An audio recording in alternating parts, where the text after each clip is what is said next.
غار، لوح، خواب، تعویل، مدین، خضر، دیوار، کشتی، دریا، چٹان اور ایسے ہی کئی الفاظ در حقیقت الفاظ نہیں بلکہ اپنے اپنے اندر مکمل سفر ہیں۔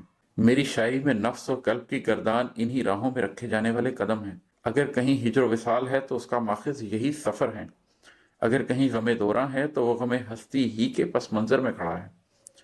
یہ سب اسی ایک رمز کے شاہد ہیں۔ اب یہ رمز کھلنا چاہتا ہے مگر زباں کو یاراں کہاں۔ میں نے پہلے قلب و آگہی میں اور اب کیمیا گھر کے اندر صاحب قلب افراد کے لیے نشان راہ چھوڑ دیے ہیں۔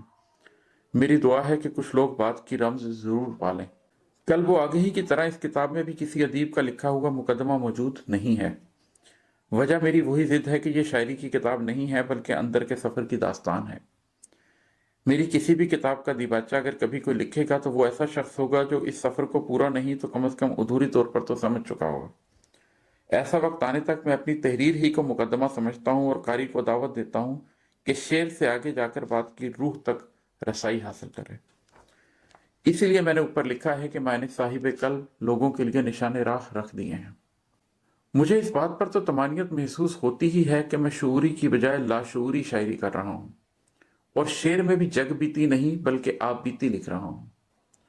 مگر اس سے بھی زیادہ خوشی اس بات کی ہے کہ یہ آپ بیتی بھی صرف ذاتی نہیں بلکہ قلبی واردات سے متعلق ہے۔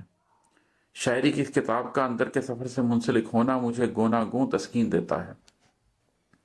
ایک تو یہ اس بات کا ثبوت ہے کہ یہ ورد نہیں آمد ہے، دوسرا یہ کہ الحمدللہ میرے اندر کے سفر کی سمت درست رہی، تیسرا یہ کہ اب میرا اندر اس قابل ہو رہا ہے کہ اس کی عملداری کا دائرہ ذات سے نکل کر حقیقی دنیا میں کسی تبدیلی کا شاخسانہ بن رہا ہے، اور سب سے بڑھ کر یہ کہ میں اپنے ایک دیرینہ خوف سے نجات محسوس کرتا ہوں۔ اس خوف کا پس منظر یہ ہے کہ تقریباً ایک دہائی ہوئی جب سورۃ الشعراء کی ان آیات نے کہ زیادہ تر شعراء وادیوں میں بھٹکتے پھرتے ہیں اور وہ کہتے ہیں جو کرتے نہیں، میرا شاعری سے دل ہی اچاٹ کر دیا تھا۔ میں نے جو کم و بیش 7 برس تک کچھ نہیں لکھا اس کے پیچھے ایک بڑی وجہ یہ بھی تھی۔ اب اس خوف سے نجات یوں محسوس کرتا ہوں کہ میں جانتا ہوں یہ اشعار جو میں اب لکھ رہا ہوں یہ وادیوں میں بھٹکتے ہوئے نہیں بلکہ 2 دریاؤں کے سنگم پر واقع ایک مضبوط چٹان کے اوپر بیٹھ کر لکھ رہا ہوں۔ والسلام، عماد احمد، لاہور، 21 رجب المرجب 1442 ہجری بمطابق 6 مارچ 2021۔